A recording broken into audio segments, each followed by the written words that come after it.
Assalamu alaikum wa rahmatullahi wa barakatuhu. How's everyone? Everyone's okay? I hope you guys are all protecting yourselves, keeping yourselves safe. Nice weather today. Weather went up to about 20 degrees today. I don't know where you guys are, how the weather's over there, but where we are, weather is excellent.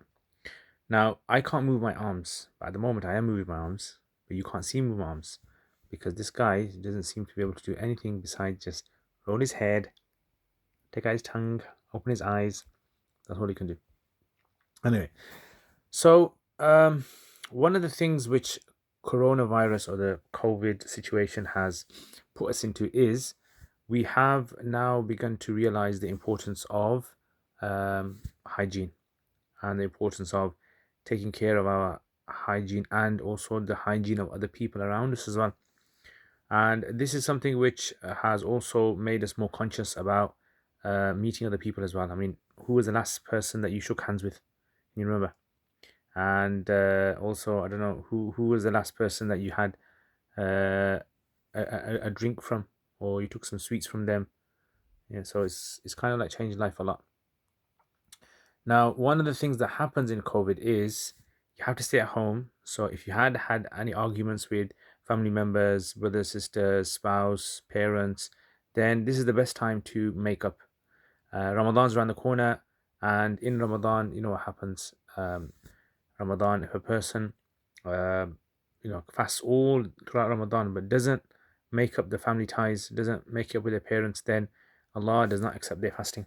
So this is why it's important to kind of make this up. And I remember small little things can cause problems in friendship and families. Small little things. I mean, things like someone didn't give someone salam, or someone didn't send someone, a birthday message, or someone didn't greet someone, or someone didn't send them a gift, or anything can be an excuse for not being um, friends with that person, right?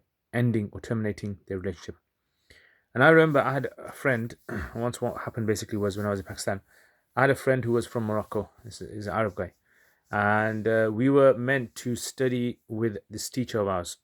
And it was supposed to be me and him had decided that we are going to take a year out, and this 1 year we're going to focus on those subjects that we want to strengthen. So what happened was I managed to start the studies, and he said, "You start a bit, I'll start a bit later," because he had to sort out his visa and everything. Anyway, what happened was when he got his visa and everything done, I had already started, so I had started studying, and with us was a few other guys. So there was one guy that I used to do mutala with, mutala meaning like preparation for lessons and revision with. And what happened was, is just out of the blue, this Moroccan guy turns up, and we start the lessons with the teacher. Then the Moroccan guy, the Moroccan guy was actually staying in one of my relatives' places. Right, so my relative lived quite close, so he was staying over there. So anyway, I came to meet him, and the guy, he didn't want to talk to me. And then 1 day went by, 2 days went by, and a few weeks went by. The guy wouldn't talk to me in class. He'd come to class, and then he wouldn't kind of like look at me. He wouldn't speak to me, and then sometimes he would even skip class. And eventually, it was like about, I think maybe 2 or 3 months went by. Then eventually, right after, he left everything as well. He left the studies with the teacher, and he went back somewhere. I don't know where he went. I think he went on. I don't know. I can't remember where he went, but he went anyway. Then later on, I met him, and then he told me what happened. And he said basically he was angry. How comes I was revising with the other student and wasn't revising with him? Yeah, and that was what upset him. And to me, I thought that was like a childish thing. That was immature. But to him, that was a big thing. That was, and this is sometimes what can happen. So when you have friendship with someone, when you have a relationship with someone, small little things can lead to people arguing with each other, and small little things can lead to a person, uh, like terminating their friendship or relationship, pouring water over everything that they've worked hard towards. And this is why it's very important to, in this kind of point, kind of humble yourself, you compromise, give up your position. And the Prophet ﷺ, he said that the one who starts the salam, badi bis salam bari min al kibr, he is the one that is free from arrogance. And that's something, not just in salam, that's in everything. So you have to kind of, if you want to make friends with someone, you're the one that's going to have to send the message, you're the one that's going to make the phone call, you're going to have to apologize, lower yourself, even though you might think that you're not in the wrong. You're the one that's going to have to do it. And once you do it, then you'll feel relieved, the other person will feel relieved as well, you'll be friends again.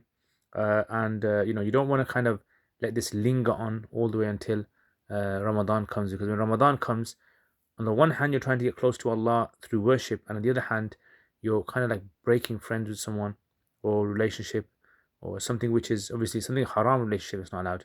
But if it's a halal relationship, then you've got to be very careful about these kind of things, because Allah subhanahu wa ta'ala, just as he is supposed to be worshipped by us, likewise part of that worship involves us taking care of other people as well, right? So I thought I'd mention that kind of thing, because it is a time now when we're starting to uh, uh, realize the importance of Islam is not just about acts of worship, it's also about how we treat other people as well. So being kind to them, generous to them, hospitable. And I'll tell you a story as well. There was the time of the Prophet ﷺ, there was a man, and this man, he came into the masjid, and the Prophet ﷺ at that time said to the Sahaba, if any of you guys want to see a man who will enter Jannah, right, without, on the day of judgment, sorry, if you want to see a man who will enter Jannah, yeah, he said, look at this man. So this man came in, and Sahaba were amazed that the Prophet ﷺ is saying this man's going to enter Jannah. So what happened was, the one of the companions, he said, I'm going to find out why this guy is guaranteed Jannah. Like, what's the situation? So he goes up to him, he stays with him, he asks to be, allow him to stay in his house. So he stays there for a few days. After a few days, he comes to him and says, you know why I've actually come and stayed with you? He goes, no. He goes, the Prophet ﷺ told me that you are a person who's going to go Jannah, and I want to know what you do that will put you in Jannah. So the man said, I don't know, what do I do? So then he thought about it, and he said, I don't know what I do, but I do one thing every night before I go to sleep. I forgive anyone that's done anything wrong to me. I forgive them. Yeah, I forgive them, and I leave it. I ask Allah to forgive them as well. So this is the thing, he said, this is the thing that has given you this high status. A person is going to get close to Allah, not necessarily through the ibadat the person does, the Quran they read, or the dhikr that they do, or the talks that they listen to. The person get close to Allah by the way they treat other people. That's the highest levels of Jannah are prepared, are reserved for those people.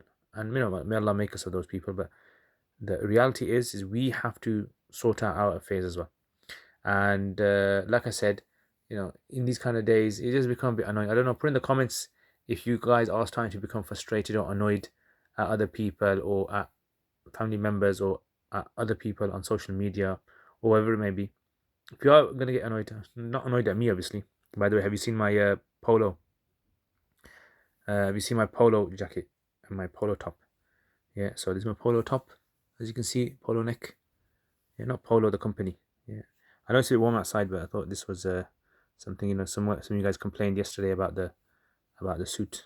Right, so here, this is the top. Summer, so I'm wearing sandals. And also, just to kind of read some of your comments, because you guys wait for comments, and I just want to see what you guys have been saying. If you guys have been saying anything good or bad. All right, let's see.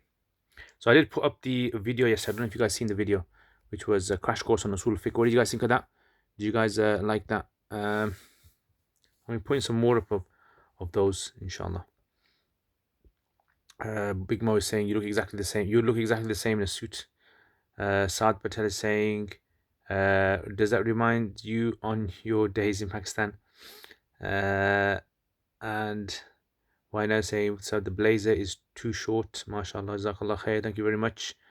Okay, unfortunately my wardrobe in my phone is very limited. Okay,